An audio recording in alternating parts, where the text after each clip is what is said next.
नमस्कार,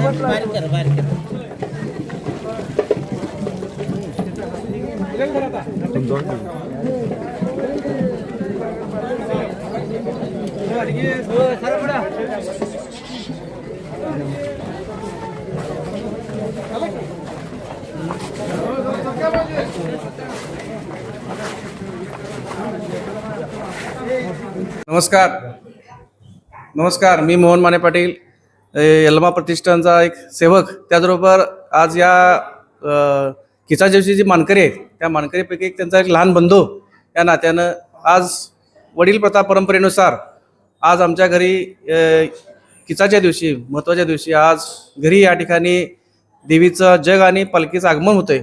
त्याची विधिवत पूजा या ठिकाणी होते. सर्व जग आणि पालखीचं सालाबादप्रमाणे प्रथम परंपरेनुसार या ठिकाणी विधिवत पूजा करून पुजाऱ्यांची आणि सर्व जगांची त्या विधिवत पूजा होते, आरती होते.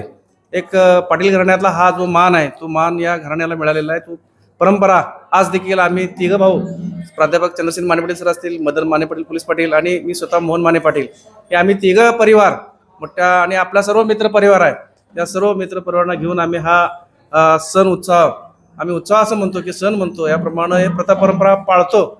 हीच परंपरा पाटील घराण्याची कायमची आहे आणि वेगवेगळ्या समाजाला घेऊन एकत्र हा आम्ही सण उत्सव साजरा करतो असं म्हणलं तर काय वागवणार नाही. ती प्रथा परंपरा आम्ही कायम पाळतोय आणि देवीचा सन्मान या ठिकाणी माहेरघर म्हणून आम्ही सर्व महिला मंडळ देखील त्याची विधिवत पूजा केली जाते, ओटी भरली जाते खंड नारळाने.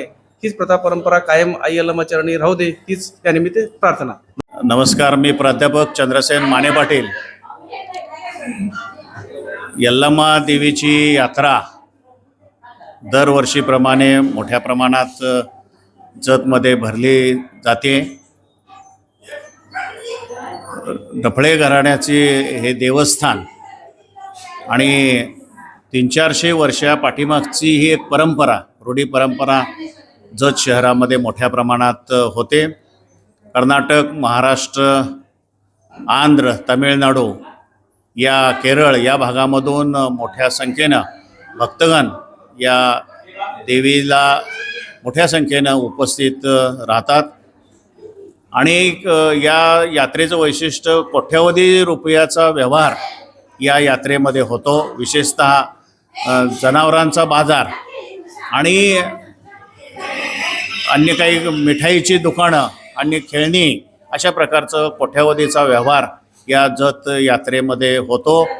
यात्रेमध्ये आल्यानंतर चांगल्या प्रकारची व्यवस्था जत संस्थांचे डफळे घराण्याची जी व्यवस्था मोठ्या प्रमाणात या ठिकाणी केली जाते, त्यांच्याकडून चांगल्या प्रकारची सोयी सुविधा या यात्रेमध्ये केली जाते. त्यांचं ते डफळे घराण्याचं देवस्थान म्हणून याचा नावलौकिक मोठ्या प्रमाणात आहे. 300-400 वर्षापूर्वीपासूनची ही रूढी परंपरा ही आहे. यामध्ये पालखी आणखीन झग जो प्रकार आहे तो राजवाड्यामध्ये देवीच्या यल्लमा देवीच्या देवापासून ते ह्याच्यापर्यंत राजवाड्यापर्यंत आणि राजवाड्यापासून मग गावामधून असे फिरत अशा प्रकारचे आमच्या घरामध्ये पोलीस पाटील पूर्वीपासूनचे आमच्या आजोबापासून आजोबा, वडील आणि आता सध्याचे बंधू मदन पाटील या सर्वांच्या म्हणजे रूढी परंपरागत अशा प्रकारची व्यवस्था यल्लमा यात्रेचा हा जो झगचा जो भाग आहे किंवा किचाच्या पूर्वीचा जो प्रकार आहे तो आपल्या घरामध्ये येऊन इथं या घरातले मानकरी म्हणू आपण ते मानकरी जतचे राजवाडा प्रथम, त्याच्यानंतर छत्रपती शिवाजी महाराजांच्या पुतळ्यापासून शिवाजी पेठ आणि संभाजी चौक आणि आमच्या घरामध्ये पोलीस पाटलांच्या घरामध्ये अगदी पूर्वीपासूनचा हा प्रकार आहे. त्याच्यानंतर खानविलकरांच्या घरामध्ये हा झग जातो, पालखी जाते.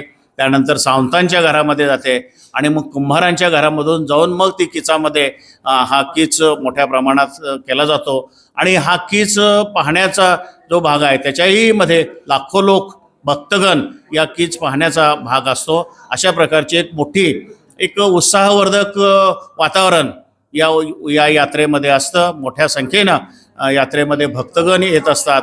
एक अशा प्रकारचा म्हणजे 300-400 वर्षापूर्वीपासूनची परंपरा यामध्ये आहे. दरवर्षी यात्रा मोठ्या संख्येनं चांगली भरते. या भक्तगणांना या यल्लमा यात्रेच्या निमित्तानं हार्दिक हार्दिक शुभेच्छा. धन्यवाद. Press the bell icon on the YouTube app and never miss another update.